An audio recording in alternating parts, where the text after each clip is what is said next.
Tu me dis, hein. C'est bon. Mesdames, Messieurs, bonjour. Je suis Vincent Giraud et au nom de la loge IRAM, je vous souhaite la bienvenue à cette conférence publique sur le thème de la bioéthique et identité intitulée « Sommes-nous encore propriétaires de notre corps et de notre individualité ?» En première partie de cet après-midi, le professeur Régis van der Merch présentera notre sujet en s'interrogeant sur biométrie, transplantation, IRM fonctionnelle, procréation assistée, fin de vie. Que nous reste-t-il de notre identité devant les avancées des techniques médicalisées mises au service de tous? Le risque d'eugénisme est-il réel? Un débat où les valeurs humanistes peuvent heurter notre souhait de bien-être. Dans une seconde partie, la parole vous sera donnée. Juste un petit point technique, je m'arrête tout de suite. Vous avez certainement vu qu'il y a une caméra. Ne vous inquiétez pas, votre image ne sera pas prise à votre insu. La caméra sera fixée sur moi-même et sur Régis. Il me revient maintenant l'honneur de présenter notre conférencier.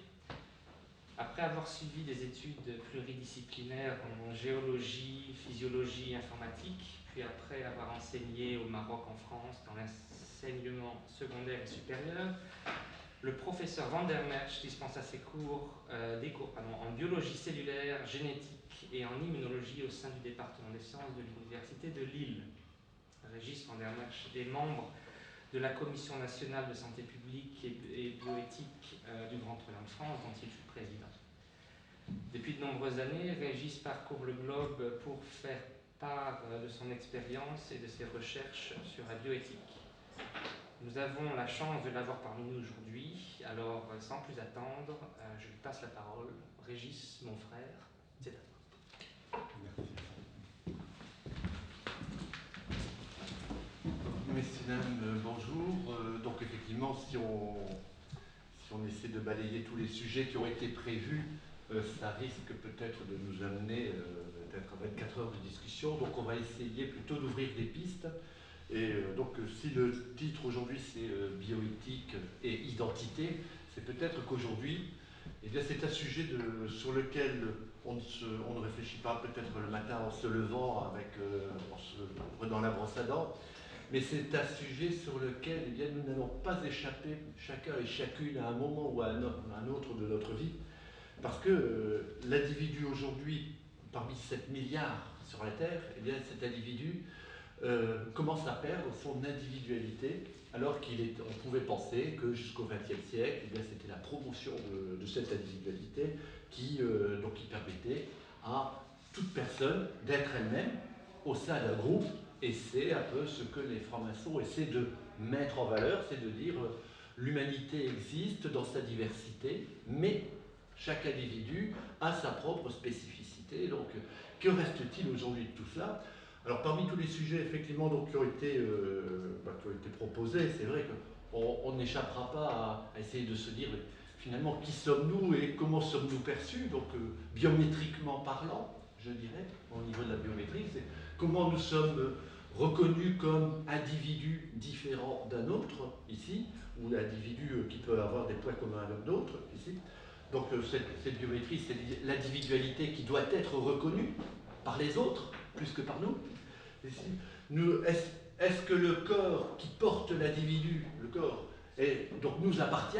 Est-ce que c'est véritablement nous-mêmes qui pouvons gérer notre vie? On va voir qu'il y a des limites ici. Et puis, après, est-ce que si ce corps nous appartient, est-ce que nous pouvons en disposer et en faire ce que nous voulons? Avons-nous la liberté de pouvoir effectuer tout ce que notre imaginaire peut lui faire faire? Nous parlerons bien sûr des transplantations et puis peut-être pas de l'aspect technique, ce n'est pas l'objet aujourd'hui, mais en tous les cas de toutes les conséquences sur la reconnaissance de soi, ici. Et puis j'essaierai de prendre quelques exemples de temps en temps sur au-delà de l'individu et du corps, eh bien, il y a une personnalité qui est là derrière, il y a une identité, et chacun, eh bien, nous avons notre propre spécificité. On va voir que le comportement est parfois mis à mal ici. Enfin, nous verrons aussi en fonction un petit peu du temps, puis de vos questions, bien entendu. Donc surtout, n'hésitez pas ensuite à aller un peu plus loin dans telle ou telle direction que j'aurais volontairement censurée, bien entendu ici. Donc on va naviguer finalement entre individu, identité et corps ici. Parce que finalement l'individu, il est biométriquement déterminé ici. Alors comment on peut reconnaître quelqu'un d'abord? Comment on peut l'identifier? Alors évidemment, nous connaissons tous notre carte d'identité, le passeport, qui d'ailleurs depuis quelques années est devenu un passeport biométrique ici. Et donc on a ajouté, par rapport aux caractéristiques qui étaient précédemment prises, avant on prenait donc la taille, la couleur des yeux. Entre nous, la taille, donc c'est vrai que ça grandit pour un enfant, et puis ça peut redevenir un petit peu plus petit avec l'âge, et c'est tout à fait normal. Donc c'était une donnée qui n'était pas constante. Seulement, il faut que toutes les données, pour être mondialement reconnaissables, et on pense à tout ce qui est la sauvegarde, à tout ce qui est, par exemple, les systèmes de sécurité, il faut que ces données soient identifiables partout au monde. Donc il y a des techniques qui sont fondées sur l'analyse morphologique, les empreintes digitales par exemple, la forme de la main, le trait du visage, l'iris lui-même aussi, donc, qui est une caractéristique, une particularité. Chacun d'entre nous avons un iris qui est différent ici. Alors ces éléments sont stables, sauf accident, bien entendu, pendant toute la vie. Alors il y a des techniques aussi qui permettent de reconnaître biologiquement. Donc bien sûr on connaît l'ADN, on a tous vu ça dans les films et les séries américaines ici, mais ça peut être aussi bien sûr des caractéristiques sanguines, la salive, donc tous les paramètres biochimiques qui font que nous ne sommes pas identiques à l'autre. Le problème c'est que, à part l'ADN, tous les autres paramètres sont susceptibles là aussi de varier en fonction de l'état de santé. Alors il y a des techniques également fondées sur le comportement. La dynamique du tracé, par exemple, c'est le tracé d'une signature. On avait la signature, mais sachez qu'aujourd'hui, on est capable pratiquement de reconnaître sur Internet si c'est vous-même qui tapez sur votre propre ordinateur ou si c'est quelqu'un d'autre qui peut le faire. Alors effectivement, ça n'est pas basé sur un élément matériel, mais c'est basé sur un rythme de frappe, c'est basé sur une manière de passer d'un mot à l'autre, sur une manière d'aller chercher telle ou telle lettre. Comportementalement, nous sommes identifiables donc, par le simple jeu de... Et donc de plus en plus des logiciels peuvent aller dire, voilà, c'est l'ordinateur de monsieur machin ou de madame une telle ici, mais ce n'est pas lui qui est dessus, ici en ce moment. Donc on peut aller donc extrêmement loin aujourd'hui. Alors, quelle est l'utilisation de ces données biométriques? Bon, la principale, bien sûr, c'est l'authentification de votre propre personne. Si vous n'avez rien à vous reprocher, vous pensez que ça ne pose pas de problème, encore que au niveau de la liberté individuelle, ça peut être très gênant de savoir que vous pouvez être suivi et au-delà même de votre propre petit confinement, donc, qui est votre chez vous, eh bien on peut bien entendu aller savoir ce que vous faites. Je ne parle pas de la carte bancaire, je ne parle pas bien sûr de tout ça, qui vous fait reconnaître en tous les cas au niveau comportemental ici. Là aussi, on a des particularités. Alors bien sûr pour les locaux sécurisés. Alors pour les locaux sécurisés, la biométrie est de plus en plus mise en place. Vous savez que maintenant on va bientôt quitter le système des clés. Les clés étaient matérielles, c'est elles qui permettaient d'ouvrir une porte. Donc je dirais que la technique était au service de l'individu pour rentrer dans tel ou tel lieu sécurisé. Et dans les lieux maintenant les plus sécurisés, ce n'est plus une clé, ce n'est plus une carte magnétique, mais c'est carrément l'empreinte du pouce, c'est carrément l'ADN, donc ici, ou en tous les cas, les caractéristiques biologiques qui vont servir de clé. Et là, on a inversé le mécanisme. C'est là où on peut se dire, maintenant, c'est l'homme qui est devenu la machine. Et c'est l'homme qui est devenu la technique pour pouvoir rentrer ici. Alors vous voyez, donc ça peut ouvrir à un ensemble de craintes, hein, bien entendu, puisque lorsque vous passerez sur une porte, eh bien, on pourra savoir donc, si effectivement vous êtes allé à tel ou tel endroit. Bientôt, je dis parfois, on ne pourra plus aller aux toilettes sans que la moitié de la planète le sache. Mais c'est un petit peu exagéré, mais on en est quand on pas loin. Alors au niveau éthique, c'est sûr que les technologies vont nous faire redécouvrir que nous sommes un élément parmi 7 milliards. Donc, et cet élément, il a le droit d'être reconnu et puis de faire ce qu'il veut, en tous les cas. L'identité des voyageurs dans l'espace Schengen, ici, est basée sur ces contrôles. Alors je pense par exemple à cette technique de reconnaissance et de regroupement familial, ici, qui sont basées sur des techniques identitaires. C'est-à-dire, une personne vient pendant 4 ans, 5 ans travailler dans un pays et elle propose de faire venir à elle sa famille. Ici. Si c'est basé sur l'ADN, on va dire, oui, effectivement, on peut prouver que, sauf que, comme bien entendu à chaque fois, ce serait méconnaître l'adoption, d'abord, et ce serait méconnaître aussi les cultures. Ou dans certains pays, ou même dans certains continents, comme en Afrique, la notion de famille n'est pas liée à l'héréditaire. Ça n'est pas lié à la caractéristique identitaire, ici.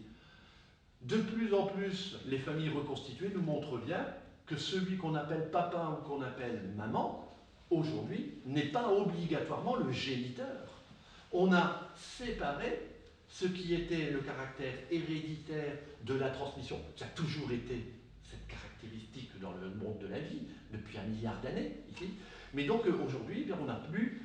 On ne doit pas méconnaître que certaines familles se reconstituent, et lorsqu'une famille, eh bien, je pense au Cameroun, je pense dans certains pays au Sénégal, ou lorsque un enfant est pris en charge par un autre membre de la famille, génétiquement, bien entendu, on ne peut pas le reconnaître, mais identitairement, donc il appellera papa la personne qui l'élève, et aujourd'hui de plus en plus. Donc vous voyez que ces techniques d'identification ne vont pas résoudre, mais vont plutôt créer de nouveaux problèmes, ici, lorsque on voudra être un petit peu plus exigeant, parce que la vie, finalement, elle n'est pas aussi exigeante que ça.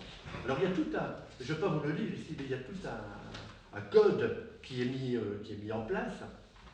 Alors il y a quand même des avantages, parce que je ne vais pas être tout le temps négatif, hein, bien sûr. C'est au niveau du soin.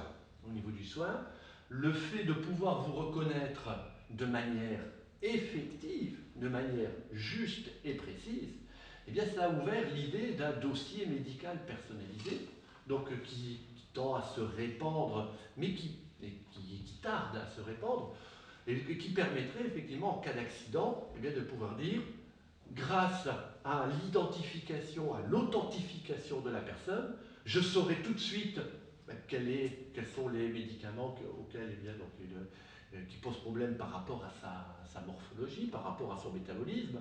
Je connais également donc s'il a été soumis à telle ou telle activité, etc. Donc on peut savoir directement. Mais si cette authentification est facile, ça veut dire qu'elle doit être simple, et donc elle sera réservée à la moitié de la population. Parce que la moitié de la population y aura accès. On peut imaginer que tous les médecins, tous les infirmiers devraient pouvoir y avoir accès. Et si, dans la foulée, les assureurs, les employeurs y ont accès, bien entendu, on va pouvoir lire si vous avez été soumis à un cancer, par exemple, il y a 3 ans, si vous avez un risque de maladie cardiovasculaire pour telle ou telle activité, et donc on pourrait vous refuser un travail par cette simple lecture d'un élément, d'une compilation qui vient votre santé, et qui partait d'un bon sentiment. Et c'est au départ. Vous voyez, donc il y a des dérives, et des dérives qui sont quand même suffisamment importantes pour pouvoir être soulevées. Alors, après, au-delà de l'utilisation, il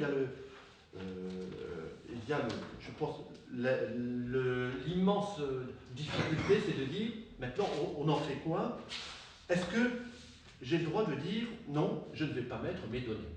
Alors, effectivement, dans certains pays, la notion de liberté fait dire que on a toujours le droit d'aller vérifier les informations qui sont dedans. Mais personne ne sera capable de vous conseiller pour dire il faut faire ceci ou il faut enlever cela. Alors votre corps, finalement, est-ce qu'il vous appartient? Est-ce que vous avez le droit d'en faire ce que vous voulez? Et les données qui font votre corps vous appartiennent. On s'en rend compte surtout quand on est malade. Parce que lorsqu'on est malade, on arrive à l'hôpital, et puis là commence un processus où on se sent dessaisi. On est pris en charge par des équipes, on est pris en charge par du personnel, qui est donc en blouse blanche, en blouse bleue, selon les films qui sont américains ou qui sont français.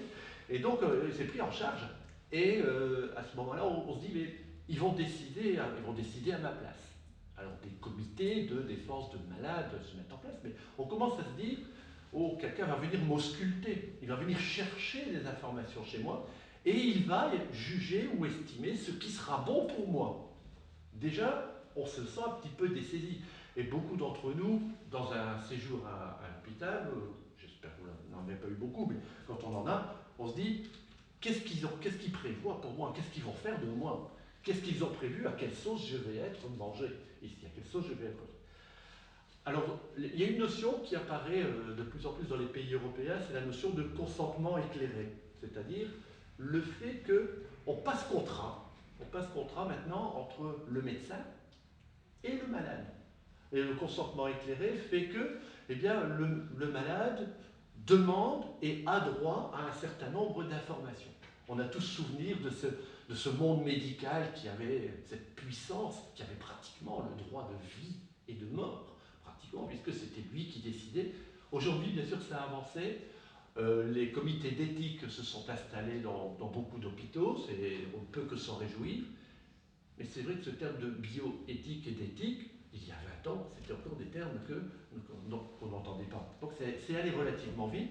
Aujourd'hui, donc la notion de consentement est claire. Moi, j'ai la liberté de mon corps. Moi, j'ai envie d'en faire ce que je veux, effectivement. Je n'ai plus envie d'entendre un long monologue d'un médecin là, qui me raconte qu'il va faire ceci, avec des mots qui sont visiblement des barrages entre lui qui sait et moi qui subis, et moi qui souffre. Parce que mon corps souffre. Mon corps, parfois, je l'aime. J'ai envie de le faire jouir, j'ai envie de le faire bouger, c'est mon corps. J'ai envie de pouvoir conserver cette liberté et de dire à un moment, eh bien non, moi je n'ai plus envie qu'on s'acharne sur moi. Alors le débat sur la fin de vie, bien sûr, va directement dans la coulée de ceci. Si nous sommes effectivement donc très confiants dans le milieu médical, il y a des cas où effectivement on se retrouve devant une impossibilité de ce monde des médecins qui ne permet pas de sauver la personne. Alors, on ne parle pas souvent de la mort. La mort fait partie de la vie. Pourtant, elle fait partie de cet aboutissement. Ici, on n'a pas choisi notre date de naissance, et quelque part, je dis, on ne choisit pas sa mort, mais on aimerait qu'elle soit quand même le plus loin possible. Donc, quelque part, on a envie là. Et donc, au moment de passer les dernières journées, les dernières semaines, lorsque les soins palliatifs, par exemple, sont mis en place, ici, qui va décider de cette fin? Alors là, encore une fois, on se sent dessaisi de notre propre corps, parce que on va faire place à une personne qui a donc un monde de relations, une personne qui a une famille, qui a des amis, et on sait consciemment que ceci va s'arrêter. Alors qu'on reste en réalité dans l'esprit, dans l'âme, dans la mémoire, et l'individu ne disparaît pas avec le corps. On parle parfois de quelqu'un, on dit celui-ci, eh bien, il m'a marqué et il continue à me marquer ici. Mais quelle image veut-on en donner lorsqu'on arrive en fin de vie? Et donc, lorsqu'on arrive en fin de vie, on n'a pas envie de se donner une image dégradée. Certains s'accrochent, c'est leur droit. Bien entendu, on veut voir de nouveau le soleil se lever le matin. Et ces personnes-là, peut-être elles en profitent davantage encore que nous de le voir se lever le matin.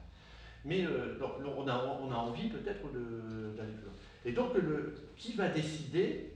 Et qui va décider de là? Donc, on va faire une démarche pour passer de la vie à la mort. Ici. Le débat sur l'euthanasie est bien entendu quelque chose qui est un peu faussé, parce que déjà le terme d'euthanasie, c'est utilisé aussi pour des animaux. On dit un chien a attaqué un enfant, on va l'euthanasier. Non, là on n'est plus dans le cas d'euthanasie, c'est tout, c'est un animal à qui on va ôter la vie parce qu'il présente un danger, sauvegarde. Tandis qu'une personne, peut-être qu'elle a envie tout simplement de ne pas souffrir, pour terminer. Elle a envie de garder une certaine forme de dignité. Je suis un peu embêté pour définir ce mot dignité. Mourir dans la dignité, moi je préférerais dire j'ai envie de finir de vivre dans la dignité, ici en tous les cas. Et donc peut-être que ce choix, bien, il va se faire de lui-même. Alors on peut choisir de laisser mourir en diminuant les traitements, en arrêtant un traitement et en laissant la vie elle-même choisir le moment de la mort. ici. Ou bien on peut décider, comme dans certains pays, comme en Suisse par exemple, eh bien de passer à donc, une assistance active à la mort. C'est pas du tout la même chose. Parce que d'un côté on laisse mourir, de l'autre côté on fait mourir. Et c'est deux notions totalement différentes par rapport à moi.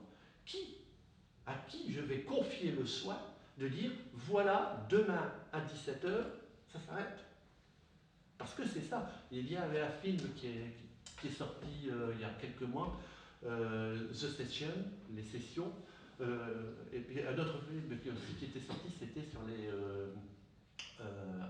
quelques heures de printemps, et qui montrait qu'on pouvait accompagner ainsi en fin de vie. Mais là, la personne était complètement dessaisie de sa propre individualité. Donc, aller chercher le médicament en Suisse, aller faire un petit stage pour comprendre, est-ce que c'est encore véritablement aider la personne? Chacun, bien entendu, ici, aura sa propre conception. Ici. Et les francs-maçons au sens large ne vous donneront pas de réponse et ne nous donnent pas de réponse, bien entendu. En revanche, il est important qu'on puisse se poser la question et d'être capable peut-être de renouveler l'interrogation lorsqu'on sera dedans. Parce qu'aujourd'hui, nous sommes à peu près en forme et puis nous parlons de ce sujet. Qu'en sera-t-il lorsqu'on sera effectivement dans le cas ici? Donc il y a cette notion de règlement. Alors la réglementation en cours, qu'est-ce qu'elle dit aujourd'hui? D'abord, chacun a droit au respect de son corps. Alors ça, on le retrouve pratiquement dans tous les pays européens. On ne le retrouve pas mondialement.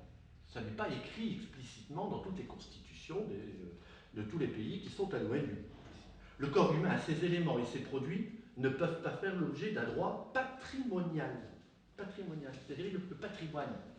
Alors il faut bien se souvenir que la notion de propriété et de patrimoine, eh bien, elle remonte à deux moments de notre histoire. Il y avait Locke en Angleterre qui avait essayé de définir the property, c'est-à-dire la notion d'être propriétaire de son corps, à une image différente d'ailleurs de celle d'une matière. Et puis la Révolution française s'est inspirée de ces réflexions pour faire la différence entre celui qui était l'humain vassal d'un suzerain, et donc qui était le dépendant d'une autre personne, donc un humain avait autorité sur l'autre parce que eh bien, l'humain cultivait la terre, et donc il faisait partie de tout l'ensemble. Il naissait sur la terre, il cultivait la terre, il mourait sur la terre, c'était l'ensemble. Et le fait de rendre à tout humain son individualité, eh bien ça devait passer par le fait que la personne pouvait devenir propriétaire, mais elle-même ne devait plus être achetable, cédable, etc. Ce qui fait que, si on pousse le raisonnement, si on n'est pas donc une denrée que l'on peut acheter, personne n'en est propriétaire. On ne peut pas être propriétaire à la limite de nous-mêmes. Et c'est ce qui fait, d'ailleurs, que l'on ne va pas vendre un organe. On ne va pas vendre un peu de nous-mêmes. Et on ne peut pas vous acheter ou vous prendre, puisque vous n'êtes pas du matériel. Il n'y a pas de propriété. On ne peut pas aller vous voler quoi que ce soit. Vous n'êtes pas donc du matériel. Donc ça, c'est un principe de base qui est mis en défaut et qui va être sujet à caution au moment des greffes, bien entendu. Alors, rapidement, je dirais que la propriété, elle s'arrête quand même avec le corps, mais vous pouvez donner vos idées sur ce qu'on va faire de vous lorsque vous ne pourrez plus l'exprimer. Alors aujourd'hui, c'est quand même très curieux. Lorsque la personne passe de vie à trépas, on entend très souvent les petits-enfants, lorsque c'est une personne âgée, les petits-enfants dire « Ah, il est parti trop tôt, grand-père ou grand-mère, elle est partie trop tôt ». Et donc, quand ils peuvent l'exprimer, c'est toujours trop tôt parce que on est un peu déshabitué de la mort. On est complètement déshabitué. Qu'est-ce qu'on fait du corps qui a cessé de vivre? Alors déjà, c'est entouré très souvent d'un monde médical qui fait passer de la vie à la mort.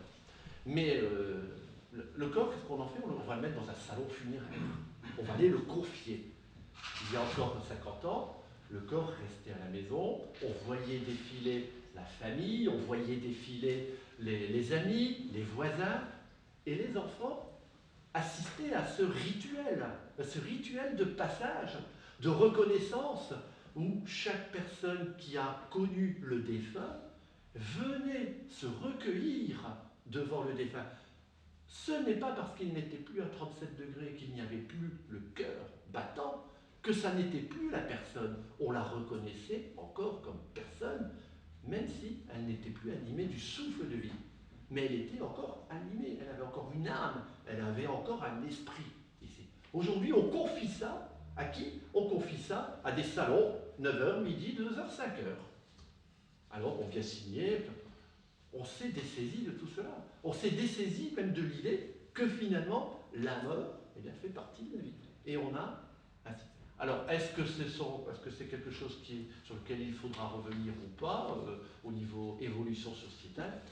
Je n'en sais rien. Mais en tous les cas, c'est le fait aussi de ne pas avoir l'image de ce que l'on ne veut pas vivre. On ne veut pas avoir cette image de la mort ici. Voilà. Bon, ça, c'est... Autre point que l'on pourrait aussi, qui est limite au niveau de l'identité, ce sont les vaccinations. Les vaccinations, on va dire, c'est fait dans un esprit de bien public, de santé publique. Il y a un certain nombre de vaccinations qui sont obligatoires. Des vaccinations qui sont obligatoires pour aller dans certains pays. Des vaccinations obligatoires pour pouvoir lutter contre des maladies qui se répandraient dans un milieu scolaire, par exemple. Là encore, on est très ambigu. La plupart des vaccinations se font dans un pays, je ne parle pas de changer de pays, mais dans un pays, elles se font sur des enfants. Les enfants qui n'ont pas autorité pour pouvoir décider. Donc, or, les vaccinations, si elles apportent bien entendu une confiance dans l'avenir, si elles apportent aussi un bien-être social, c'est pas innocent de conséquences parfois. Souvenons-nous d'un certain nombre de cas où l'hépatite B, par exemple, le vaccin contre l'hépatite B donc, a eu des conséquences, ou d'autres vaccins donc, ont entraîné des complications. Donc l'enfant, lui, donc, il subit. Et il y a très peu de vaccinations, voire pas de vaccination obligatoire sur l'adulte, qui lui, au contraire, pourrait dire oui ou non. Mais qui sommes-nous pour pouvoir dire nous allons lui injecter un produit étranger pour son bien-être? Et on revient toujours à la même question, c'est est-ce que j'ai le droit de choisir ou pas? Alors là encore, on marche un petit peu sur la tête, parce que les vaccins sont payants. Par contre, les soins sont pris en charge par des services de mutualité ou d'assurance, etc.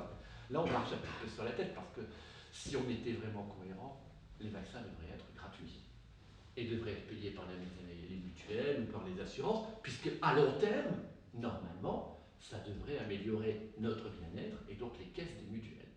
Pourquoi? Là, c'est une question de vision à long terme. Qui aura le courage politique peut-être d'inverser la mécanique et de dire on va regarder plus loin, et même si les effets se feront sentir quand je ne serai plus élu, eh bien donc j'ai envie de le faire. Là, c'est du courage politique. Ici. Mais mon individu est en cause dans cette histoire. Ici. Et certains ne se vaccinent pas parce qu'ils n'ont pas les moyens. Ici. Alors, au niveau des transplantations, parce que lorsqu'on veut prélever un organe, lorsqu'on veut prélever une partie de l'individu, aujourd'hui les mentalités vont plutôt dans le sens a priori on est pour, mais ça n'a pas toujours été le cas. Avant il fallait le consentement de la famille ou de la personne. Alors des cartes ont été créées, des cartes de donneurs d'organes, je parle là d'organes, pas de donner son corps à la science, ici. Où là on a fait véritablement un acte de différenciation. On sait que la matière, la chair, quand la chair va quitter les os, eh bien donc ça va être complètement autre chose. C'est pour le bien de l'apprentissage des étudiants. Ok. Non, là je parle de donner son... Alors il y a bien sûr des organes qui peuvent être donnés de notre vivant. Alors là, on arrive à un point qui est un petit peu plus sacré. Si ça m'appartient, si mon cœur m'appartient, j'ai envie de le garder, il est vital. Donc celui-là, je ne vais pas le donner. Mes yeux, je vais les garder aussi. Mais le foie, je peux le donner en partie. Et ça va sauver très souvent quelqu'un pour qui tous les traitements sont arrivés donc, à leur limite, et la greffe, à ce moment-là, devient l'ultime recours. C'est l'ultime recours. C'est vrai pour les reins. On peut fonctionner parfaitement avec un seul rein. En fait. Donc quand on se dit, aujourd'hui, la dialyse est prise en charge, elle est lourde, etc. Nous, on manque énormément encore de donneurs de reins en particulier. Mais donc on peut donner donc, le foie, on peut donner les reins, on peut donner aussi des organes vivants. Mais si c'est à moi, ça veut dire que ce sera un peu de moi qui ira chez quelqu'un d'autre. Et le receveur qui va recevoir ça, est-ce qu'il peut s'approprier alors le nouvel organe? Puisque c'était la propriété de l'autre. Alors si c'était la propriété, il se l'approprie, c'est plus moi. Mais derrière cela, il y a quelque chose qui est beaucoup plus profond. Lorsque on passe à donner le cœur, poumon, l'ensemble après la mort de l'individu, il faut déjà être prêt dans sa tête, parce qu'on ne peut pas attendre une journée. Il faut qu'une équipe médicale puisse prélever le plus vite possible des organes en bonne santé sur une personne qui vient de mourir. Bon. Donc il faut qu'il y ait des personnes qui meurent en bonne santé pour avoir des organes déjà. C'est la première des choses. On différencie l'équipe qui va prélever de l'équipe qui va greffer. Donc ce sont deux éléments différents pour éviter bien entendu les collusions, les trafics, etc. Et puis, ce qui est curieux, c'est que très souvent, en grande majorité, la famille accepte la proposition du médecin ou de l'urgentiste qui dit voilà, on arrive, on est au bout, on va le maintenir un tout petit peu en survie pour pouvoir prélever. Est-ce qu'il était d'accord? La famille va le dire. Et très curieusement, il y a un organe pour lequel il y a très souvent un refus. C'est les yeux. Il y a très souvent un refus de donner la cornée, de donner les yeux. Autant pour l'ensemble cœur-poumon, il y a eu une sensibilisation par rapport aux myopathies, il y a eu par rapport à un certain nombre de maladies, donc, et puis des personnes un peu connues, donc on fait savoir que la greffe était importante. Pour le foie, le rein, etc. aussi. Et puis, les yeux, curieusement, donc, parce que les yeux, ça représente le regard. Et même si sur le corps, on ferme les paupières, les yeux continuent à représenter une image. On est un peu dans le domaine du sacré, ici, à ce niveau-là. Lorsqu'on prélève un cœur en bon état, et qu'on vient le transplanter, donc le greffer a d'énormes chances de survie. Aujourd'hui, les greffes de cœur, c'est une véritable réussite. Depuis le professeur Barnard, en 1967, donc ça remonte à une cinquantaine d'années, bon, qui a effectué sa première greffe, qui n'a duré que quelques jours, mais aujourd'hui, donc c'est monnaie courante. C'est quand même le cœur d'un autre qui bat. Et très souvent, ceux qui sont des greffés savent que quelqu'un est mort pour que lui vive. Il y a ce côté sacré. On a donné l'exemple aussi d'une personne à qui on a greffé deux mains, il s'était fait couper les deux mains, donc il y a eu une greffe d'une main droite, une de main gauche. C'est un immense travail au niveau d'une équipe médicale, parce qu'il y a beaucoup de choses à raccorder. Et cette personne qui s'est fait greffer les mains, au bout de quelques mois, a dit « S'il vous plaît, enlevez-les-moi. C'est les mains d'un autre qui bougent sous mes yeux, je ne le supporte plus. » Et donc, on lui a retiré ses deux mains. On avait atteint le sacré. Le corps est sacré. Le corps, ce n'est pas simplement de la matière. C'est la personne qui en jouit, et si c'est le corps d'un autre, on ne se reconnaît plus. Et vous voyez qu'on est en plein dans le sujet d'aujourd'hui, sur l'identité. Et lorsque j'avais rencontré deux petites filles, c'était des filles d'une dizaine d'années, l'une était une greffée, elle avait reçu une greffe de moelle osseuse de sa sœur, et sa sœur avait donc accepté de sauver sa sœur. Tout s'était bien passé, les deux petites sœurs s'entendaient bien, puis je leur disais, mais est-ce que ça va, vous entendez bien? Est-ce que vous reparlez des fois de la greffe? Puis il y en a une des deux qui disait, oh, des fois on se chamaille quand même. Et puis quand vraiment on se chamaille beaucoup, je dis à ma sœur, rends-moi ma greffe. Rends-moi ma greffe. Alors c'est un mot d'enfant, mais c'est pour dire aussi que c'était un petit peu au corps d'elle-même qui tournait de l'autre côté. Alors vous allez dire, on pourra parler de la procréation là derrière, parce que je parle de jeunes. Effectivement, au niveau de la procréation, le sujet de l'identité est là aussi. Lorsque un enfant vient au monde avec une maladie génétique, pour laquelle il n'existe pas de soins, ou peu de soins, ou peu de chances de survie. Et que seule une greffe, je vais prendre l'exemple de la greffe moelle osseuse, peut permettre la survie. Aujourd'hui, on est capable de choisir dans des embryons que l'on réalise en in vitro, et donc ce sont une fécondation artificielle. On prélève des spermatozoïdes, on prélève plusieurs ovocytes, plusieurs ovules, on réalise donc plusieurs embryons, on les fait se développer, Et par un test, un diagnostic préimplantatoire, on regarde si ces embryons eh bien, portent ou non déjà une tare génétique. Ceux-là, bien entendu, eh bien, on ne les implante pas. Mais parfois aussi, on sélectionne ceux qui permettront de donner un nouvel enfant plus jeune qui sera le bébé docteur ou le bébé médicament capable de fournir la greffe à la grande sœur ou au grand frère qui est atteint de maladie. Comment cet enfant qui va se développer et qui a été donc conçu pour aider le grand frère, comment va-t-il concevoir sa propre personnalité, sa propre identité? Il est qui? Il est celui qu'on a choisi pour aider l'autre. Donc ça veut dire que s'il n'avait pas eu ces caractéristiques dont j'ai parlé au début, il ne serait peut-être pas venu au monde. Ici. Alors qui est-il finalement? Et est-ce qu'il va accepter de se reconnaître en tant qu'origine? Oui, ça nous emmène extrêmement loin dans la propriété, dans l'identité. Alors, je vois que l'heure avance, mais on est complètement entre l'utilitarisme ici et la persistance du sacré ici dans le nous-mêmes, ici, et le don finalement, le don d'organes. Quand je donne un petit peu de moi-même, est-ce que je suis vraiment altruiste? Est-ce que vraiment je dis, voilà, c'est bien, ce sera bien pour l'autre de donner un petit peu de moi-même? On peut parfois se poser la question de la quête de l'immortalité qui reste inconsciemment en nous. On a envie de vivre ou de faire vivre notre corps le plus longtemps possible pour que nous vivions aussi. Et surtout dans les greffes d'enfants, chez les enfants, où il y a très peu de donneurs, et on ne peut que s'en réjouir, et bien donc les parents qui ne sont pas préparés du tout au départ d'un enfant, et donc à pouvoir donner le cœur de leur enfant qui vient de mourir, il faut s'imaginer ce que c'est. Donc c'est pas dans la logique de la vie, c'est pas dans l'amour que l'on peut accorder à cet enfant. On ne pense pas qu'il va mourir, il n'y a pas de raison. Et il faut que dans les minutes, dans les heures qui suivent, eh bien, ils acceptent de donner.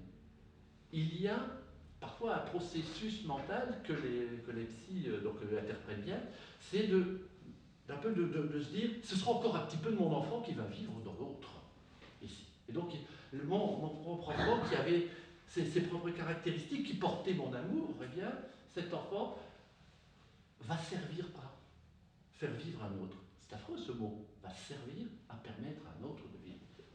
Et c'est un peu de lui qui va continuer.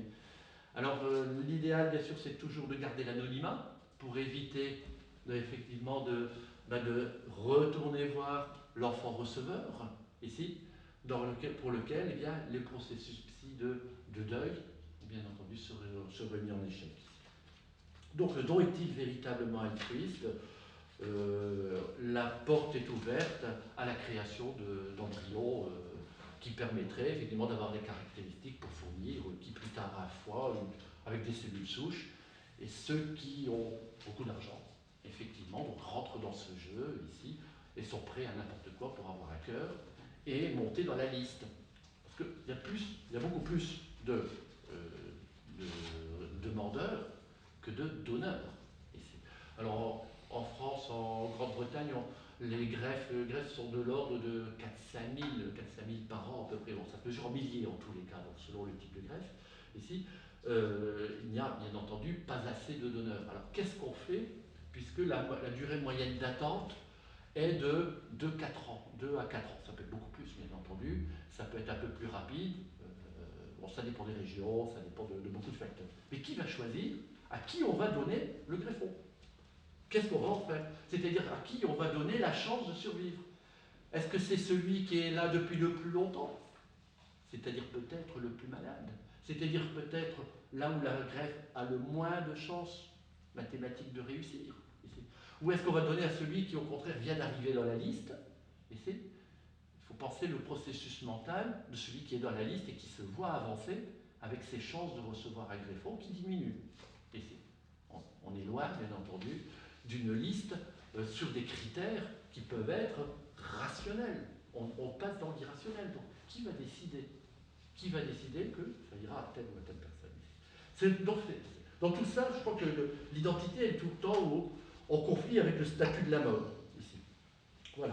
Alors, je voulais donner quand même quelques petites informations sur la partie comportementale, sur le moi. Parce que là, j'ai parlé du corps, mais nous ne sommes pas bien entendu qu'un corps, nous sommes également un esprit, nous sommes avec un comportement qui est le nôtre ici.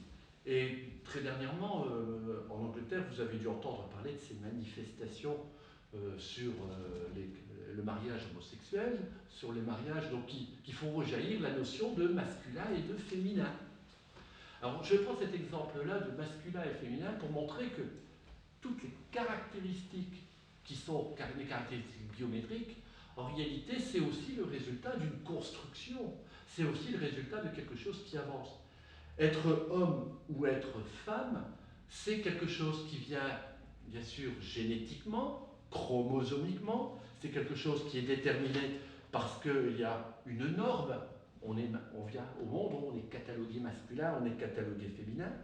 Et puis l'éducation va modeler, et de sexe masculin à sexe féminin, on va passer à genre. On va construire notre propre genre ici. L'éducation, elle va se faire. Alors, je vais prendre un exemple. La construction du masculin. Et moi, je me reconnais comme homme.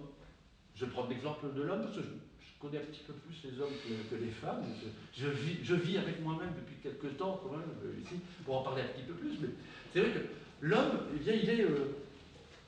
c'est Elisabeth Badater qui disait nous ne sommes pas hommes, nous le devenons. Alors elle disait un certain nombre de choses qui sont intéressantes. Elle disait le premier devoir d'un homme, c'est de ne pas être une femme. C'est le premier devoir. Et donc il faut le forger. Et justement dans ces manifestations qui prônaient l'image classique, l'image ancestrale du couple, ancestrale n'a rien non plus de péjoratif. Mais l'image classique du couple avec un homme et une femme, on voyait, avec les couleurs, l'homme donc, qui était bien debout, les jambes un peu écartées, qui représentait la force, avec le regard loin, et son petit garçon à la main, qui est, lui aussi, un peu son portrait tout craché. Il était donc sa copie. Ici, sa copie. Celui qui va prendre la suite et qui va montrer sa force et qui va montrer le côté protecteur de tout cela. Vous voyez donc, et puis à côté, il y avait la dame, donc, qui était en jupe, en rose, avec qui tenait à la main une petite fille avec des couettes. Bon, tout ça c'est mignon, c'est très mignon. On aurait peut-être pu imaginer que, d'abord, que la famille classique, en premier famille, ça peut très bien s'accommoder que ce soit le père qui tienne la petite fille. Déjà. Donc le logo, déjà, l'image, est déjà quelque chose qui est forgé. Autant chez les enfants, morphologiquement, un garçon ou une fille peuvent relativement, normalement, mettre les mêmes habits. Il est évident qu'on crée un rayon garçon, un rayon fille. Les caractères morphologiques, secondaires, sexuels se développent essentiellement à la puberté. Les jeans pour les enfants de 6 ans peuvent aller aussi bien d'un garçon et une fille. Mais donc on va le forger. Je ne vous marque pas, bien entendu, les chaussons roses et les chaussons bleus ici, mais c'est bien l'image. Or, dans nos sociétés aujourd'hui, qu'est-ce que c'est la famille? La famille est quelque chose qui est très beau, qui est très mouvant, parce qu'il y a un allongement de la durée de vie, parce qu'il y a des raisons médicales qui font qu'aujourd'hui, eh bien, on prend un engagement à 20 ans pour la vie, un mariage. Mariage hybrida, c'est lié à la reproduction. Ici. C'est bien le concept de départ.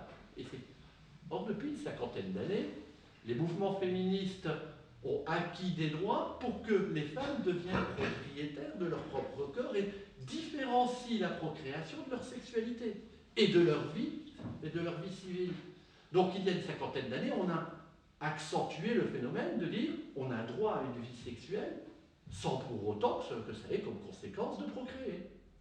Hein, on a tous souvenir, il y a une centaine d'années, eh bien, donc les femmes qui avaient 10, 12, 13 enfants, 14 enfants, etc. Donc aujourd'hui, c'est bien la maîtrise de leur propre corps. L'image aujourd'hui de la famille, ben c'est aussi l'image d'une famille reconstituée. Ça n'est plus une minorité, c'est la vie qui a fait ça. Et la famille aujourd'hui, ce n'est pas obligatoirement le logo que l'on a pu voir ici. Alors, c'est une toute petite dérivation parce que je ne vais pas assister sur le côté mariage homosexuel, ce n'est pas le sujet d'aujourd'hui, mais on se construit masculin, on se construit féminin, et certains se reconnaissent dans un genre qui n'est pas leur sexe. Et donc, ça peut poser un problème d'identification, mais c'est bien un problème d'amour, c'est un problème de reconnaissance. Et lorsqu'on a voulu compliquer le débat, on y a associé la procréation. Parce qu'on avait essayé de séparer il y a 50 ans, c'est-à-dire sexualité, reproduction, procréation, c'est séparé. Aujourd'hui, on l'a amalgamé dans la discussion, et or ce sont deux choses différentes. Depuis des années, une personne seule peut adopter. Et ça n'est pas, il n'y a pas eu des défilés dans la rue pour dire c'est pas l'image d'une famille. On lisait sur les pancartes, une famille pour un enfant, c'est un homme, une femme. Mais ça fait 30 ans qu'on permet des adoptions à des célibataires. C'était peut-être à ce moment-là qu'il fallait se poser la question. Alors est-ce que deux adultes, c'est moins bien qu'un seul adulte? Moi je pose la question. Ça va à l'encontre de ce qui est. Comme quoi on n'est pas toujours en cohérence parce que les questions ne sont pas posées de manière explicite et approfondie. Voilà. Alors, l'image de l'homme avec John Wayne, l'image de l'homme avec le fumeur Marlboro, avec tous les rites initiatiques, les bizutages, etc., montre bien qu'il faut forger notre propre identité pour être reconnu comme tel, ou en tous les cas, c'est l'image que la société demande, en tous les cas. Et on peut aussi comprendre que certains, n'acceptant pas que leur corps ne correspond pas à leur vie, donc passent à ce qu'on appelle le transgenre. Donc le transsexualisme aujourd'hui, donc c'est une réalité. Donc par exemple un homme qui devient une femme après toute une série de traitements, de suivi psychologique ici, donc acquiert l'apparence d'une femme, acquiert des caractéristiques morphologiques, anatomiques, métaboliques, même aussi d'une femme, et ce ne sera jamais totalement une femme.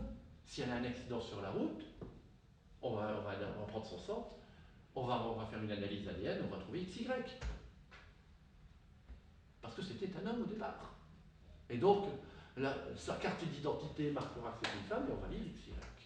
Vous voyez qu'on ne va pas jusqu'au bout. Et est-ce que le transsexualisme va jusqu'à faire vivre l'émotion qui s'est construite petit à petit dans le genre masculin, dans le genre féminin?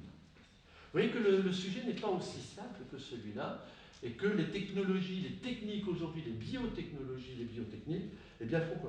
Bon, si vous le souhaitez, donc on en reparlera.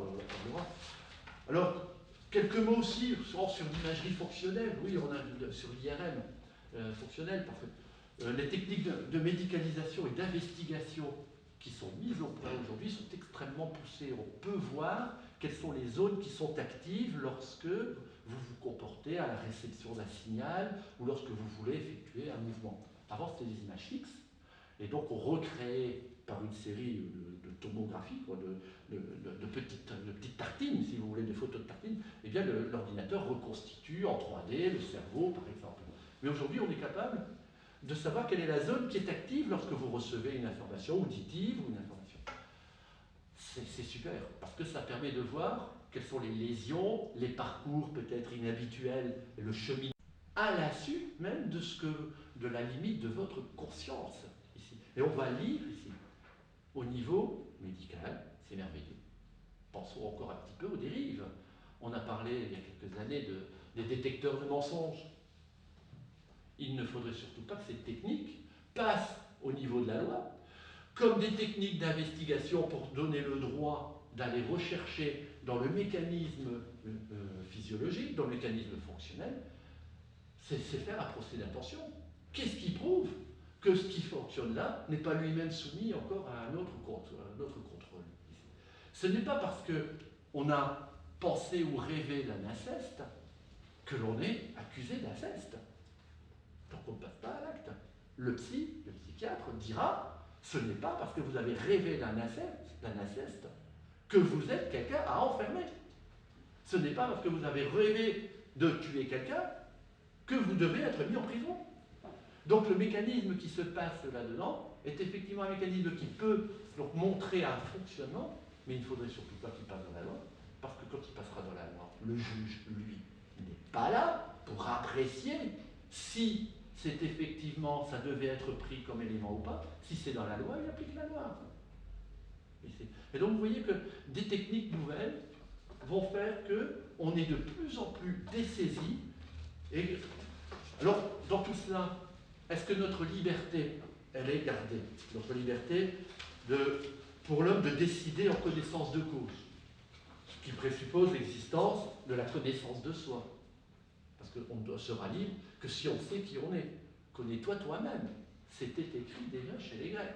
C'était écrit à Delphes, là, sur le temple, sur le chemin qui monte au temple tout en haut de la colline là. Et puis ensuite cette liberté, j'ai le trou là. C'est Apollon, c'est dans le temple d'Apollon. Voilà, ici, c'était sur la voie sacrée, qui est montée. Et puis dans cette liberté, elle n'est possible que si vous le connaissez vous-même. Y a-t-il égalité entre les hommes? Qu'est-ce que non? Il n'y a pas égalité entre les hommes. Il est évident que cette égalité, d'abord, elle dépend des cultures, elle dépend aussi des capacités financières, des capacités d'ouverture, des capacités... Mais le corps n'est pas une marchandise, en tous les cas. Et c'est peut-être là-dessus qu'il va falloir faire un gros effort, parce que des pays, des services médicaux se sont spécialisés dans la rencontre entre donneurs et receveurs, et nous ne sommes pas égaux là-dessus, puisque, effectivement, celui qui aura de l'argent, c'est évident qu'il va aller un peu plus loin dans la démarche que celui qui n'en a pas. Alors finalement, le mot quand même va être lâché, fraternité, solidarité. Et je pense que c'est peut-être aussi là-dessus qu'on doit essayer, encore simplement, de dire en nous-mêmes, est-ce qu'on a envie de penser que l'autre peut être aidé? Est-ce qu'on peut encore aider quelqu'un aujourd'hui dans notre société? Est-ce qu'on en a encore un? Je pense que c'est possible, à condition d'être modeste sur ce qu'on connaît de soi-même, et de savoir se dire que notre nous-mêmes ne se limite pas à notre corps, à notre manière de penser, mais à ce qu'on laisse chez les autres aussi. Voilà, c'est un peu ce que je dirais pour le moment. De toute façon, j'ai dit, et mesdames, messieurs, j'ai dit, mais bien entendu, je n'ai pas tout dit. Je reste à votre entière disposition. Mon frère Régis, je te remercie énormément de cet exposé qui ouvre effectivement beaucoup de portes et de fenêtres, je dirais aussi, sur de nombreux sujets. La parole maintenant va circuler dans l'audience. Vous pouvez poser vos questions ouvertement et toutes les questions que vous voulez à Régis. Je voudrais aussi noter que vos questions peuvent aussi concerner ce sujet autant que la franc-maçonnerie et le Grand Orient si vous en avez. Et je le dis tout de suite, c'est que vous pouvez poser vos questions maintenant. Il y aura aussi une possibilité de poser vos questions plus directement à Régis ou à moi-même à la fin de la conférence. On sera complètement à votre disposition, peut-être un peu plus ensuite en petit groupe, si vous souhaitez qu'on parle plus de telle ou telle conception, de représentation, ce que peut être la franc-maçonnerie que nous présentons ici, mais que, vous savez, nous, on a l'habitude, on ne dit pas on est franc-maçon, on dit on nous reconnaît comme franc-maçon, on nous reconnaît comme tel. Mais sur ce sujet-là, donc n'hésitez pas surtout à aller peut-être dans une piste où je vous aurais frustré, parce que j'aurais commencé, puis je me serais retiré lâchement. Quelque chose de difficile de poser la première question. Peut-être que je peux la poser. Voilà. Je vais me lancer. Pour revenir sur le sujet de l'accumulation de données biométriques, est-ce que justement le nombre de données a augmenté énormément, l'accumulation, j'en parlais, cette accumulation ne va-t-elle pas finalement à l'encontre et au détriment plutôt de la pratique traditionnelle de la médecine générale, où il y avait une conception assez humaniste du médecin de famille. On allait voir le médecin de famille quand on avait peut-être un problème de mal au ventre, mais peut-être aussi d'autres problèmes. Et donc cette accumulation de données crée cette médecine où finalement, qui est une médecine plutôt métrique, où on voit l'individu plutôt avec des chiffres plutôt qu'avec un être humain. Alors est-ce que c'est un progrès d'aller vers cette médecine, ou ne perd-on pas une partie de cette humanité? Bon, c'est une bonne question. C'est le statut des avancées, des analyses au sens large. Ici. lorsqu'on effectue des analyses, c'est bien entendu pour mieux nous connaître, mais c'est pour mieux nous saucissonner. Donc il est évident qu'il faut que le monde médical puisse suivre aussi les découvertes nouvelles et les apports nouveaux. Ici, tous les médecins ne peuvent pas, bien entendu, suivre toutes les formations qui permettent de connaître les nouveaux apports des nouvelles techniques d'investigation. Donc on va effectivement vers une spécialisation, mais on travaille aussi en milieu médical de plus en plus quand même en équipe. On travaille.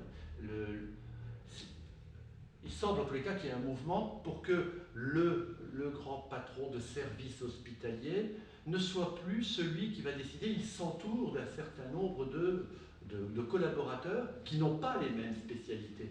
Donc on est en train de multiplier les têtes pensantes, celles qui vont devoir décider sur notre corps et sur notre santé, parce qu'il y a effectivement multiplication de tout cela. Je pense qu'au niveau du soin de la médecine, on n'a pas trop à s'inquiéter parce que ce mouvement de travail en commun, je prends du cas de la cancérologie, que je connais un petit peu plus, dans le cas de la cancérologie, les décisions, les protocoles, par exemple pour des chimiothérapies, sont prises en groupe. Elles ne sont pas prises par un seul médecin, donc qui décide que ce sera tel ou tel protocole ici, donc c'est pris en commun. Et dans ces groupements de suivi, de traitement, on y trouve des personnes qui ne sont pas obligatoirement des personnes attachées aux chiffres et à l'analyse. Donc ils ne regardent pas que ça, ils regardent le comportement de la personne. Ils regardent si dans son état, eh bien, elle est prête à accepter le traitement. On sait que en oncologie en général, l'état mental compte énormément dans la guérison, dans le pourcentage de guérison. Parce que la cancérologie, c'est quand même le corps qui se refuse lui-même. Il ne s'accepte plus, ou en tous les cas, donc, il ne reconnaît plus les cellules qui sont anormales, il les laisse se multiplier, cette information parasite se propage dans l'organe, et puis ensuite elle vient se propager ailleurs, elle vient la métastase, donc d'autres organes. Et donc aujourd'hui, l'état mental augmente les chances de survie. Et c'est un réel progrès. L'écueil de cette accumulation, c'est Internet. Ici, c'est Internet et tous les sites sur lesquels, effectivement, on vous propose de faire votre propre diagnostic. Or, Internet, évidemment, ne vous connaît pas votre comportement, ne connaît pas votre manière de réagir, si vous êtes un hyperactif, si vous êtes quelqu'un, au contraire, qui est réfléchi, qui est lent. Non, au niveau Internet, à ce moment-là, on vous demande, effectivement, vos cholestérols, HDL, LDL, on vous demande votre glycémie, on vous demande tout ça, et ça donne un diagnostic. Donc on déshumanise complètement. Donc là, il y a un détournement de l'utilisation de ces données. Et beaucoup d'entre nous sont déjà allés essayer de voir, oh, j'ai entendu parler de telle maladie, la tendance est forte et facile d'aller sur Internet, on tape les quelques petits mots, et puis on trouve toujours des sites qui sont pleins de bonnes envies de vous aider, hein, bien entendu. Donc le danger, il est peut-être plutôt là. La multiplication des données, c'est de trop standardiser, et puis que finalement, eh bien, vous allez avoir un diagnostic à la mode d'un achat de fenêtre. Double vitrage, triple vitrage, telle dimension, c'est un petit peu le problème, vous devenez un code barre.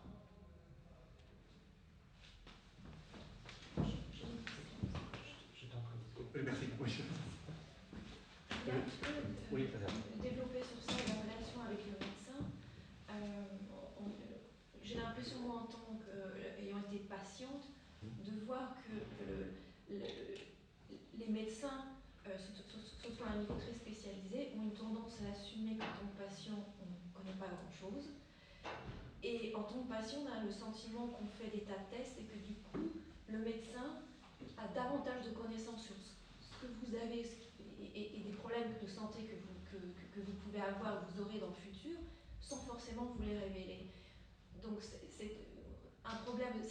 Est-ce que cette information par rapport à tous ces tests vous appartient également? On n'a pas forcément connaissance parce qu'on ne peut pas toujours expliquer l'étendue de cette connaissance. Les médecins ne communiquent pas tout. Et ça peut être quelquefois frustrant jusqu'à quel point est-ce qu'un médecin devrait avoir l'obligation de dévoiler toute l'information qu'ils ont découvert au cours de ces tests et pas seulement de sélectionner certaines informations. Ai-je envie de savoir ou n'ai-je pas envie de savoir? Et est-ce que j'ai envie de savoir ce que j'attends? Combien d'entre nous, avant d'aller faire une analyse, on a peur? C'est pas l'analyse qui rend malade, déjà au départ. Donc on a envie, je vais faire des analyses parce que, par exemple, eh bien, c'est tous les ans, je vais faire, par exemple, au niveau gynécologie, donc tous les ans, tous les 2 ans, donc il y a un certain nombre de tests à effectuer. Et puis, les résultats, effectivement, donc vous arrivent. Et c'est là où le mot confiance, je crois, doit s'établir entre le médecin et vous. Parce que certains malades ne sont pas prêts à entendre la vérité tout de suite. Parce qu'ils n'ont pas envie de l'entendre ici. Et ça, c'est là où le médecin doit sortir de son cadre de lecteur de banque d'analyse et de banque de résultats. Mais très souvent, le médecin possède effectivement à conserver des informations qu'il ne vous a pas divulguées. Dans la grande majorité des cas, si vous pouvez établir un dialogue de confiance en lui disant « Écoutez docteur, j'aimerais autant que vous me disiez tout ce que vous savez ». Le médecin n'a pas, il n'y a pas de raison rationnelle de les garder ici. On n'est plus dans ce grand ça ne servirait à quoi, pas grand-chose. Donc c'est là où la confiance doit montrer que le patient et son soignant sont deux personnes. Et donc il faut faire passer l'idée que s'il connaît quelque chose, vous aimeriez bien le savoir. Mais est-ce qu'on ose le dire au médecin? On dit, écoutez médecin, vous avez su des choses, vous savez peut-être des choses, dites-moi tout, mais il faut être prêt à l'entendre. Parce que c'est quand même marqué avec collector et puis donc, toutes les informations, il n'a pas grand-chose à faire. Je vais dire, si parfois il ne donne pas des informations, on peut imaginer que c'est un petit peu parce qu'il pense que ça va vous apporter plus de mal que de bien. Donc c'est là où la confiance va faire qu'on se retrouve devant maintenant deux personnes et non pas devant le cas numéro à tel et puis le client numéro 28. Parce que vous êtes impatient parce que vous êtes le patient. Une question. Oui. Bonjour. Vous avez parlé vous avez surtout parlé de la transplantation d'organes. Vous pensez qu'un implant électronique ou un quelconque apport technologique pour aider l'individu à survivre, à bouger, n'importe quoi, c'est le même statut on peut considérer ça la même chose, c'est-à-dire d'un point de vue du fait que l'implant peut aider l'individu à survivre plus longtemps. Est-ce que juste pour ça, l'identité, il n'y a pas de risque pour l'identité par rapport à ça, c'est plutôt l'identité des autres qui est plus en question. C'est-à-dire, est-ce qu'on perçoit cette personne toujours la même du fait qu'elle n'est plus, elle marche plus, elle me note dans une chaise roulante. Oui, c'est-à-dire, est-ce qu'on pourra un jour peut-être se dispenser de faire cette transplantation d'organes, effectivement, en passant à la mécanique? Je pense que l'avenir, effectivement, n'est pas aux transplantations d'organes. Parce que d'abord, c'est compliqué. C'est très compliqué, comme je vous l'ai dit, le système immunitaire est quand même le plus raciste de tous les individus. Il n'accepte rien. Donc il n'accepte rien. Vous avez tous votre propre génétique. Donc techniquement, ce n'est déjà pas facile. Et on constate effectivement que là où on commence à faire les premiers essais de cœur artificiel, par exemple, on n'a pas du tout effectivement ces effets psychologiques, ces effets de dire c'est le cœur d'un autre qui bat dans ma poitrine. On n'est pas dans le domaine du sacré, et effectivement ça ajoute à bien-être. On accepte qu'un organe ait été remplacé par une mécanique, parce qu'on est dans une société où beaucoup est mécanisé, et où, même si on ne comprend pas comment ça marche, on accepte le résultat, c'est-à-dire la fonction est assurée. Ici, personne ne sait ce qui se passe derrière la petite carte bleue, on ne sait pas. Plus personne ne sait comment fonctionne Internet aujourd'hui. On sait que ça marche, on sait que ça fonctionne, mais on est incapable de dire par où l'information est passée, on est incapable de dire comment ça fonctionne. Un jour, c'est peut-être cassé.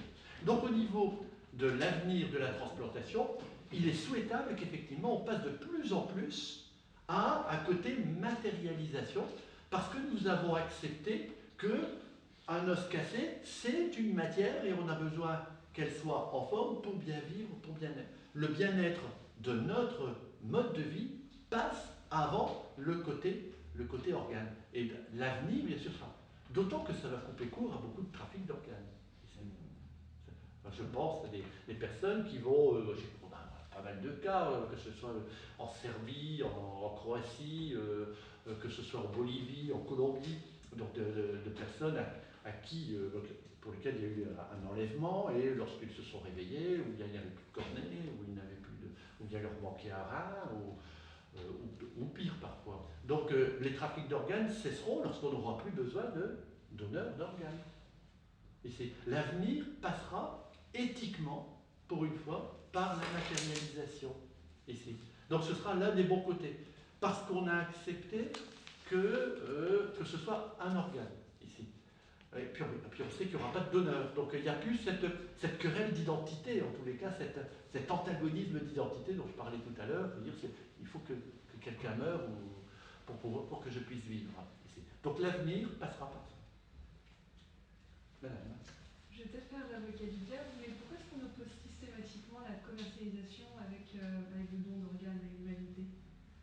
Pourquoi est-ce qu'on ne pourrait pas... les Américains, par exemple, réussissent parfaitement éthiquement à vivre, etc., en faisant en sorte qu'il y a certains dons qui sont payants, comme le sang, alors qu'en France, c'est une abomination. Alors pourquoi est-ce qu'en France, on ne peut pas accepter... Oui, il y a le côté commercialisation, commercial, d'un don d'organes, de matière vivante, alors qu'aux États-Unis, c'est parfaitement accepté. D'accord. Alors, vous avez pris l'exemple du sang, qui est un peu particulier. Le sang est un organe. Il est constitué de cellules, donc il n'y a pas de problème, c'est bien un organe. Et derrière le sang, il y a toute une image. Il y a l'image, je prendrai l'exemple du vampire, par exemple. Le vampire, c'est quand même, la représentation de l'être de l'au-delà, qui, pour continuer à vivre, vient prendre le sang de sa victime, et donc il se nourrit de sa victime, et le sang représente ici quelque chose d'un peu particulier. C'est l'un des premiers organes dont on a compris à peu près le fonctionnement. On ne savait pas ce qu'il transportait, mais on savait qu'il transportait la vie en tous les cas, et que ça permettait à l'imaginaire de créer qu'il y a un au-delà, puis donc le vampire, c'est pas Dracula a un petit peu déformé l'image, mais le vampire existe dans toutes les sociétés, et la vie. Le sujet que vous évoquez, dire pourquoi on ne passe pas à la marchandisation, ça me fait penser au film La Cité de la Joie, ici.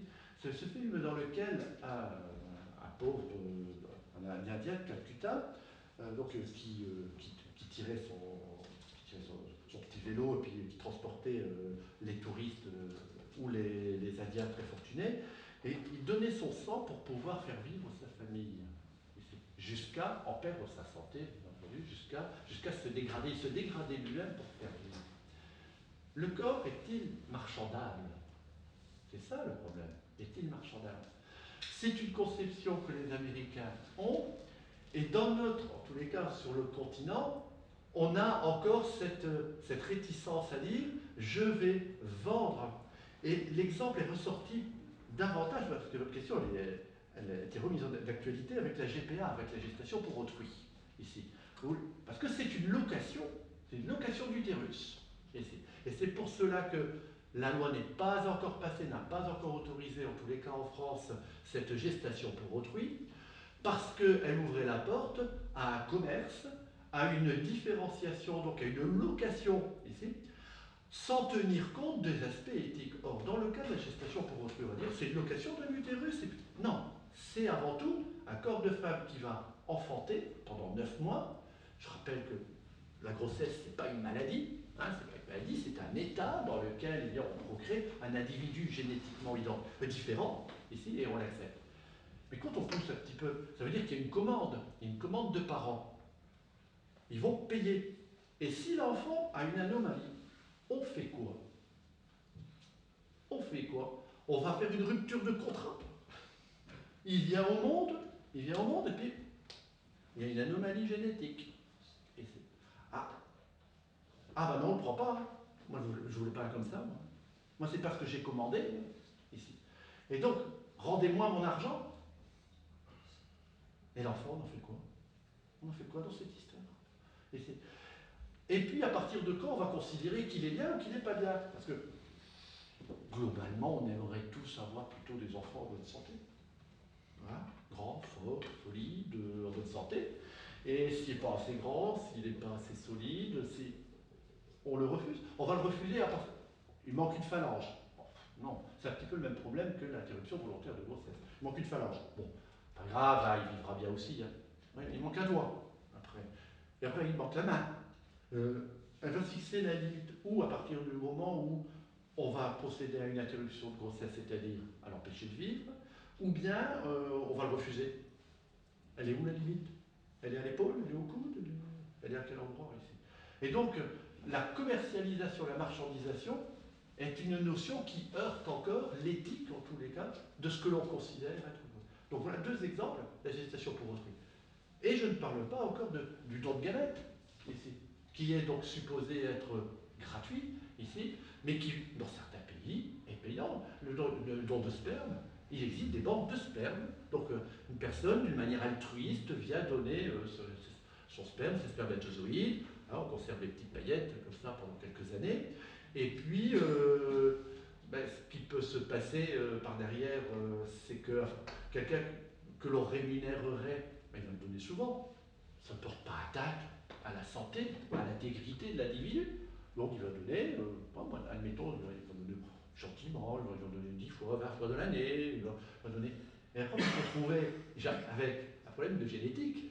Ici, c'est qu'on va se retrouver avec des enfants qui, dans une population, auront tous le même père génétique. Ici. Alors même s'il y a globalement à peu près 8 millions de spermatozoïdes différents à partir d'un individu, je ne compte pas certaines particularités physiologiques, mais disons en gros 8 millions chez un individu, le risque de se retrouver avec donc, une hérédité chez deux individus 20 ans plus tard qui se recroisent n'est pas exclu. Et après, reconnaissance de paternité. En France, si vous pouvez prouver que monsieur, là-bas, votre voisin, eh bien, porte votre identité génétique, votre caractéristique ADN, eh bien, vous vous retrouvez d'office le père. Vous vous retrouvez d'office le père. Donc, au départ, c'était bien gentil, on voulait donner, on voulait même vendre à la limite pour pouvoir vivre, et après on se retrouve papa de plusieurs enfants qu'on n'avait pas choisis, et puis 20 ans plus tard, on n'a peut-être plus la même vie, on n'a peut-être plus envie non plus de dire, voilà, à l'époque, j'ai fait ça, ça reste de sa propre propriété, on a fait un propre choix. Je crois que le commerce encourage le prélèvement, en général, volontaire ou involontaire, et donc il donne des dérives qui nous heurtent. Monsieur ? Est-ce que tout commerce ne peut être encadré, par exemple? Vous avez évoqué plutôt dans votre intervention, laquelle je vous remercie d'ailleurs, que vous avez évoqué des notions telles que le consentement éclairé, le droit de choisir pour moi, pour soi, le respect du corps évidemment, mais aussi l'accès égal, c'est aussi des soins à un enfant, à un organe. Est-ce que la manière dont vous avez mené vos arguments n'est pas limitative?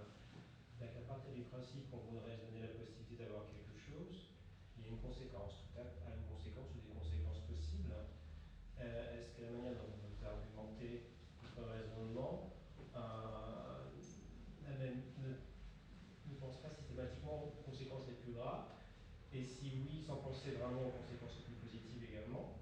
Et est-ce qu'il faudrait peut-être pas chercher à trouver un moyen de limiter les conséquences graves, soit de supprimer, tout en cherchant à donner accès à des organes, à un enfant, au droit de vivre, au droit de ne plus vivre paisiblement? Ça, c'est un problème philosophique, c'est le problème du progrès. C'est le problème du progrès. Est-ce qu'on est maître du progrès déjà? C'est-à-dire, est-ce qu'on est maître du fait d'avoir la volonté de découvrir?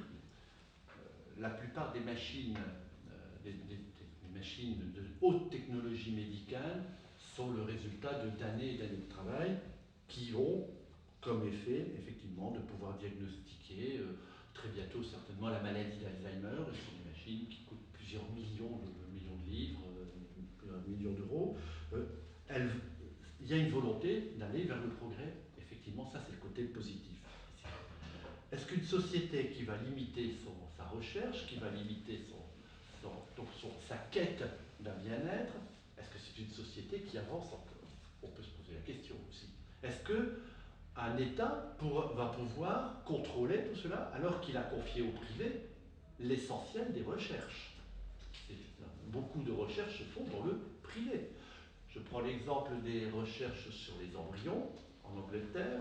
L'Angleterre a 30 ans d'avance sur la France, sur les recherches de cellules embryonnaires, de cellules souches, ici, parce qu'en France, on a interdit, sauf exception, pendant des années.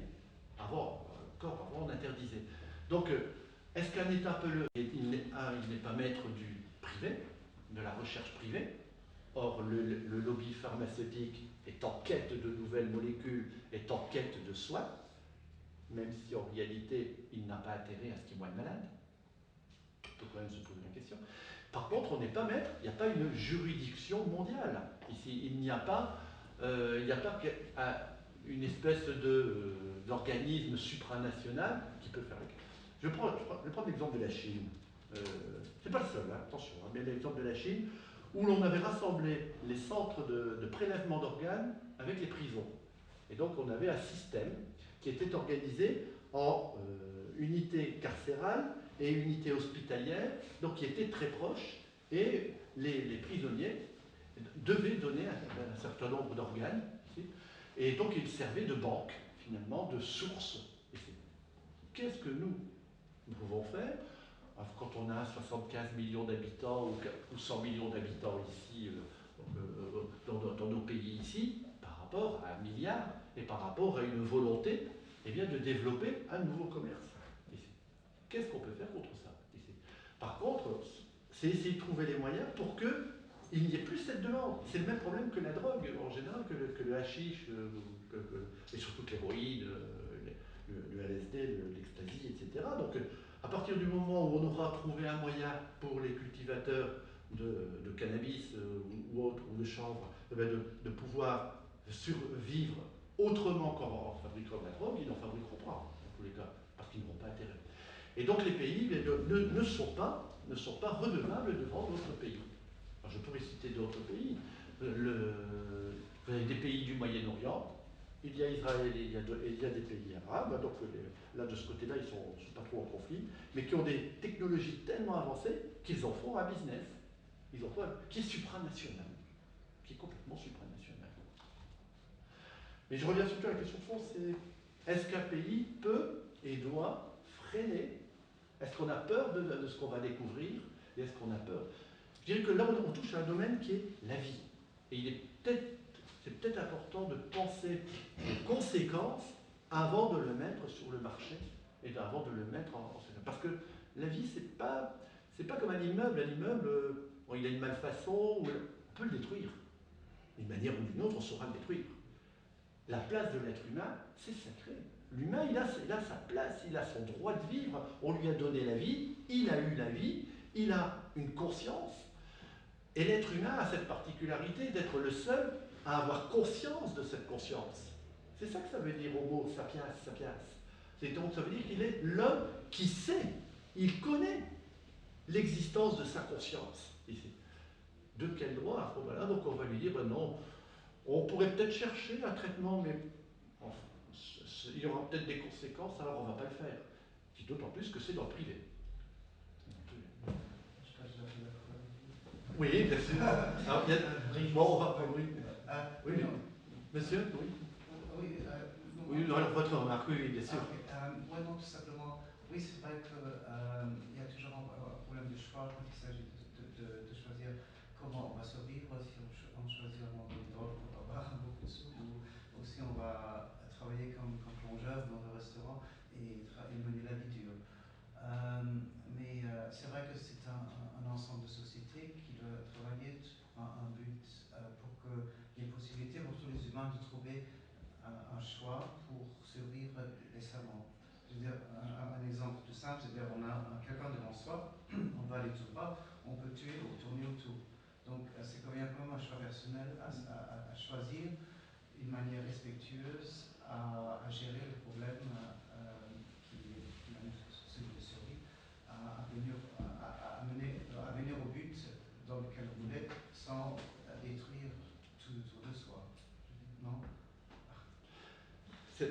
c'est l'acte individuel. Hein. Vous savez qu'en Angleterre, le problème par exemple, des diabétiques, donc il y a un certain nombre de traitements qui vont être au moins remboursés si vous ne faites pas la preuve que vous avez changé votre mode de vie ici. Et donc c'est un des moyens que certaines mutuelles ou assurances ont trouvé pour pouvoir équilibrer leurs comptes, c'est de culpabiliser la personne sur son fonctionnement. Par exemple, là, vous regardez, Angelina Jolie, elle a fait sa mastectomie préventive. Donc, est-ce qu'elle a fait ça parce que pour réduire son risque de cancer, ou est-ce qu'elle a fait ça parce qu'il n'y avait pas d'autre choix? Parce qu'on ne lui a pas donné d'autre choix à guérir son cancer autre que de couper ses intestins. On va voir. Si vous voulez, bon, j'ai donné une dernière réponse. J'espère en tous les cas que c'est pour une raison de santé qu'elle l'a fait. Maintenant, il faut se méfier un petit peu des artistes qui ont une image à garder ici. Je ne pense pas que dans ce cas-là, elle ait exploité ce cas particulier, mais pour certaines actrices, confient à la gestation pour autrui le soin d'avoir un enfant parce qu'elles ne veulent pas que leur corps change et donc que leur contrat serait différent. Donc certaines actrices évidemment refusent la grossesse et donc elles le confient à une autre femme ici. Alors là c'est pour une histoire d'image ici, mais c'est le droit. Quelle est la limite du droit à faire ça? Elle le choisit. Vous savez, dans l'image, aujourd'hui il y a des choses qui ont changé par rapport au XVIIIe siècle et au XIXe siècle. J'ai donné un exemple. Avant, les personnes aisées avaient du personnel pour pouvoir s'occuper des enfants. Les enfants étaient faits par la maîtresse, la maîtresse de maison. Donc, et puis, ils étaient élevés par des nourrices. Ils étaient élevés par des nourrices. Donc, au jour le jour, qu'il était couché, qu'il est levé, etc., c'était des nourrices. Donc, les personnes employées. Donc, aujourd'hui, on a un petit peu inversé ici. On a un petit peu inversé, c'est-à-dire que ce n'est plus la personne qui a, paraît-il, le pouvoir, qui enfante. On confie ça aux personnes, au contraire, donc qui vont pouvoir, à un secteur qui est demandeur, surtout si c'est rémunéré, eh bien de pouvoir dire, voilà, moi j'ai la possibilité de faire un enfant, sous réserve de rémunération, et donc maintenant les enfants sont faits par des gens qui sont payés, et sont élevés par les personnes qui sont les demandeurs. Donc on a un petit peu inversé. On est dans des repères sociologiques qui évoluent énormément. Monsieur bonjour et merci. Déjà, je vous avais flirté avec le religieux, ça, si je puis me permettre, dans votre intervention, et je voudrais savoir comment vous pourriez nous éclairer sur la façon dont les principales religions qui nous opposent au niveau mondial vont influer de façon, j'imagine, assez distincte sur ce débat.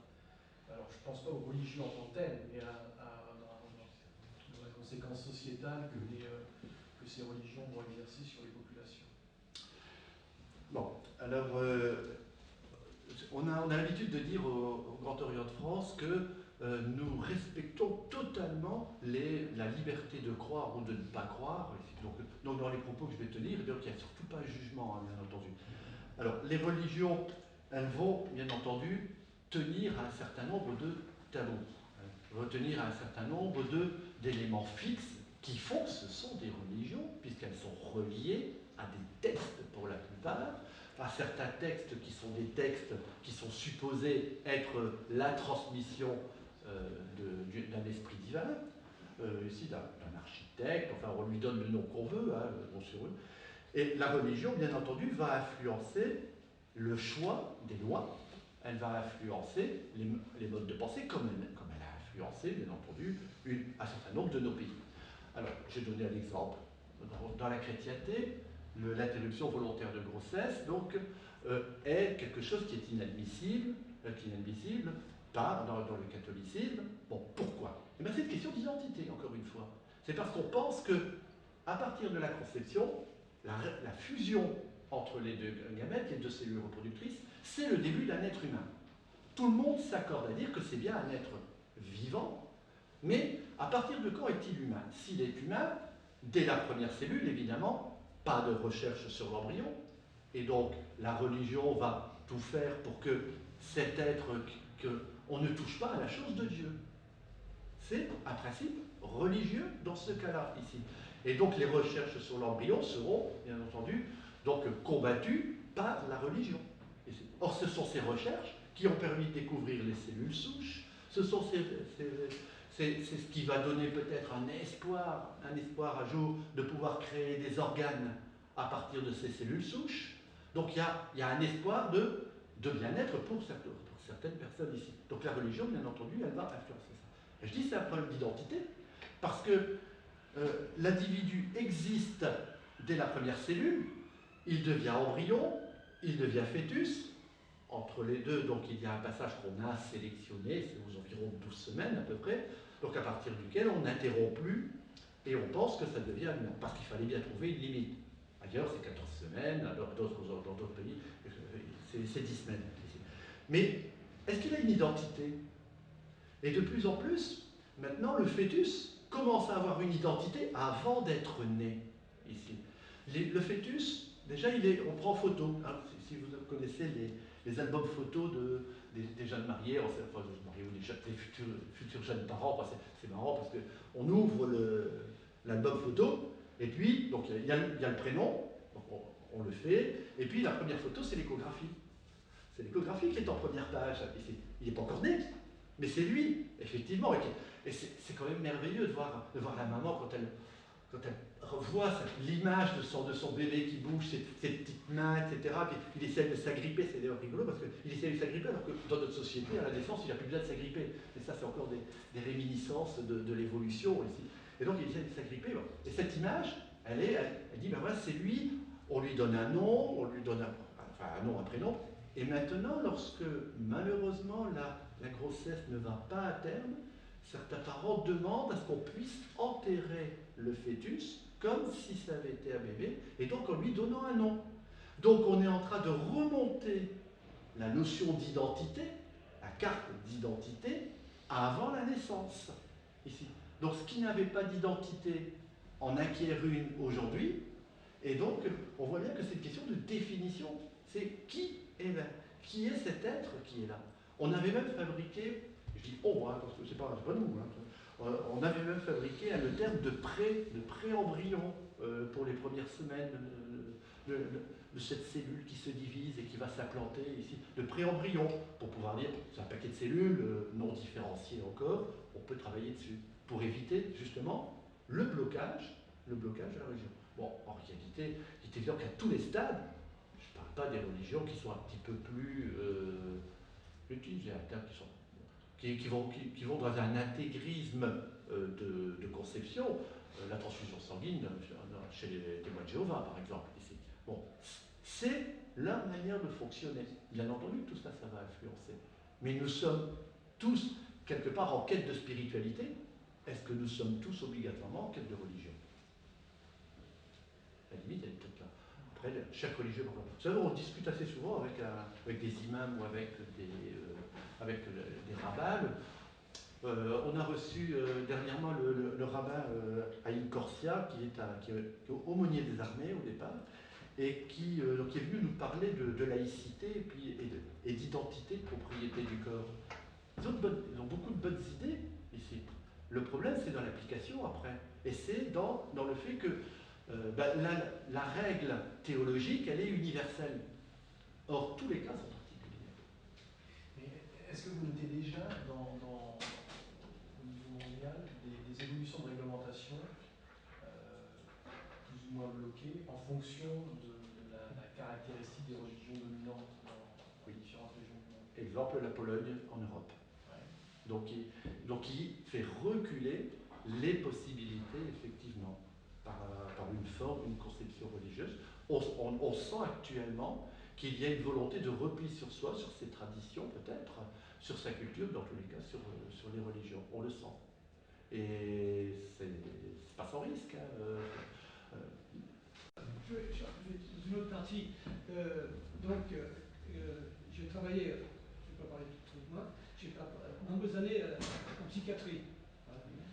Alors, il faudrait savoir, ça m'a toujours posé question, la notion, enfin la perception de son identité, c'est un malade mental assez grave, parce que dans les hôpitaux, je me suis toujours posé cette question. est-ce qu'il existe en tant que simple corps ou pensée? Alors, je ne vais pas vous dire qu'elle pèse 21 grammes, puisque vous avez entendu parler de cette expérience où le corps mort perdrait 21 grammes au moment du passage dans l'au-delà. Alors, la pensée est quelque chose, ça fait partie de ces mots très difficiles à définir. La pensée, ici. Allez-y, oui. Plus lentement parce que... Merci. Oui, d'accord, plus lentement. Ok. D'accord. Oui, donc le mot pensée est effectivement, c'est une particularité de l'homme parce qu'il en a conscience. Et on ne sait pas si les animaux pensent. On ne sait pas. On sait qu'ils ont une intelligence, on sait qu'ils ont une manière de fonctionner, on sait qu'ils ont un affect, ils ont une affection. On connaît des chiens qui se laissent mourir s'ils n'ont plus leur maître. La pensée aujourd'hui, elle est considérée comme quelque chose surtout qui se construit. Je pense par exemple à c'est Freud et Lacan, par exemple, qui ont toujours refusé de parler avec des patients parce qu'ils avaient une homosexualité. Freud et Lacan ont toujours dit, ça fait partie de leur mode de pensée. Et donc, ils ne relèvent pas d'une déviance ou quoi, c'est sa manière de penser. C'était là. Donc, la pensée se construit. Les exemples que l'on pourrait donner, ce sont bien sûr sur les jumeaux homozygotes, les vrais jumeaux, qui ont des comportements et des manières de penser qui peuvent varier énormément, même s'ils ont été élevés dans des mêmes conditions. Ne serait-ce que parce qu'il y en a un qui vient au monde avant l'autre. Et sa structuration de pensée, là on peut un peu mieux la définir, sa structuration de pensée, ces moyens, ces outils avec lesquels il va pouvoir vivre dans la vie, vont se construire petit à petit. Et je trouve que là, on est dans le domaine de ce qui est nous-mêmes, et qui fait que on n'aime pas tout le monde, mais on est chacun attiré vers quelque chose ou vers quelqu'un. On est attiré. Et notre mode de pensée, c'est là où je dis, il faut nous le laisser, ça.